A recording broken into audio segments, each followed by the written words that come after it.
Hello বন্ধুরা, এগুলো কি নিশ্চয়ই তোমরা চিনতে পারছো। যারা জানো তারা তো অবশ্যই চিনবে, আর যারা জানো না ঝটপট কাছের বাজারে চলে যাও আর নিয়ে চলে এসো। আরে দাঁড়াও, নামটা তো বলি, নাহলে বাজারে গিয়ে কী নাম বলবে। এগুলাকে যে যার আঞ্চলিক ভাষায় অনেক রকম নামে ডাকে। কেউ বলে রুটকা ছাতু, কেউ বলে কুরকুরে ছাতু, কেউ বলে পুটকা ছাতু। তো তোমরা গিয়ে করে বাজার থেকে কিনে নিয়ে আসো নামটা বলে করে। আচ্ছা, এই যে দেখছো এগুলো গোল গোল দেখতে হয়, এগুলোর গায়ে না, যেগুলো একদম অরিজিনাল ওগুলোর গায়ে মাটি লেগে থাকবে, ঠিক আছে। এগুলো জঙ্গল এলাকাতে পাওয়া যায়। তো এরকম মাটি সমেত কিনে এনে ওগুলোকে সুন্দর করে পরিষ্কারভাবে ধুয়ে নিতে হবে। এই যে যেরকম আমি ধুয়ে নিয়েছি, একদম সুন্দর করে ঘষে ঘষে আগে মাটিগুলোকে ছাড়াতে হবে, তারপরে আবার জল দিয়ে পরিষ্কার করে ধুতে হবে।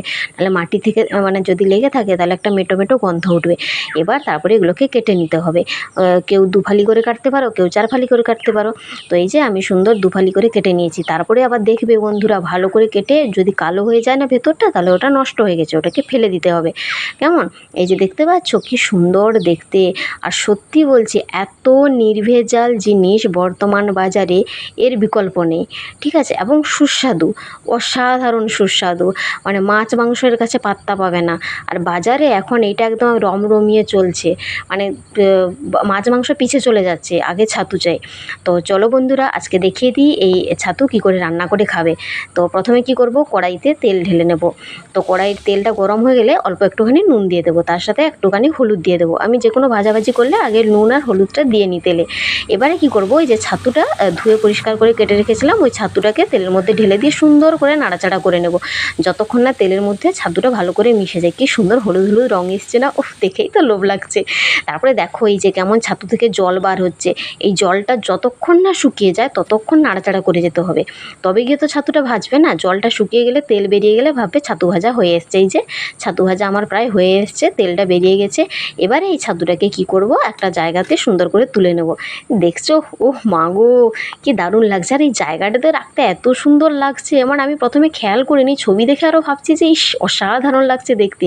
তারপরে নেক্সট স্টেপ, আবার কড়াইতে তেল দিয়ে গরম করে নিয়ে এখানে পেঁয়াজ কুচি, আদা রসুন বাটা একসঙ্গে দিয়ে করে তেলটাতে সুন্দর করে ভেজে নেব, যতক্ষণ না আদা রসুন আর পেঁয়াজের জলটা শুকিয়ে গিয়ে যে ভাজা ভাজা হয়ে যায়। ভাজা ভাজা হয়ে গেলে আমি অল্প একটুখানি আলু কেটেছি, কারণ যেহেতু ছাতুর পরিমাণটা অনেকটাই বেশি, এই জন্য আলু অল্প একটুখানি দেবো।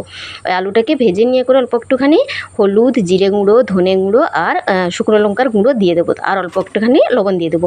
তারপরে আবার সুন্দর করে ভালো করে নাড়াচাড়া করতে হবে, কেমন, যাতে মশলাগুলো আলুর সঙ্গে মিশে যায় সুন্দর করে। এবার যদি কম ছাতু থাকে কেউ একটু আলু বেশি দিতে পারো, এবার যে যার চয়েস। এবার যেই না আলুটা একটুখানি ভাজা ভাজা হয়ে আসলো মশলাগুলোর সাথে, ওই যে ভেজে রেখেছিলাম ছাতুগুলো, ওইগুলো ঢেলে দেবো। তারপরে আবার সুন্দরভাবে এগুলোকে নাড়াচাড়া করব, যাতে মশলার সঙ্গে ছাতুটাও সুন্দরভাবে মিশে যায়। কেননা মশলার সাথে যদি না এগুলো মিশে যায় তাহলে তার স্বাদটা সুন্দর মানে ভালোভাবে আসবে না। এবার যেই না নাড়াচাড়া করে রেখে দিলাম, অল্প একটুখানি চিনি দিয়ে দিলাম, অল্প একটুখানি দিয়েছি। আবার সুন্দর করে এটাকে ভালো করে নাড়াচাড়া করে মিশিয়ে নেব, দিয়ে জল ঢেলে দেবো পরিমাণ মতো। খুব বেশি জল দেওয়া যাবে না, কারণ আলুও ভাজা আছে, ছাতুও ভাজা আছে, বেশি জল দেওয়ার দরকার নেই। এবার একটুখানি নাড়াচাড়া করে নিয়ে আমি একটা ঢাকনা দিয়ে 10 মিনিট মতো মাঝারি ফ্লেমে বসিয়ে রাখবো। তো 10 মিনিট পরে ঢাকনা খুলে দেখবো ছাতুর তরকারির অবস্থাকে, এই যে কেমন টকবক টকবক করে ফুটছে।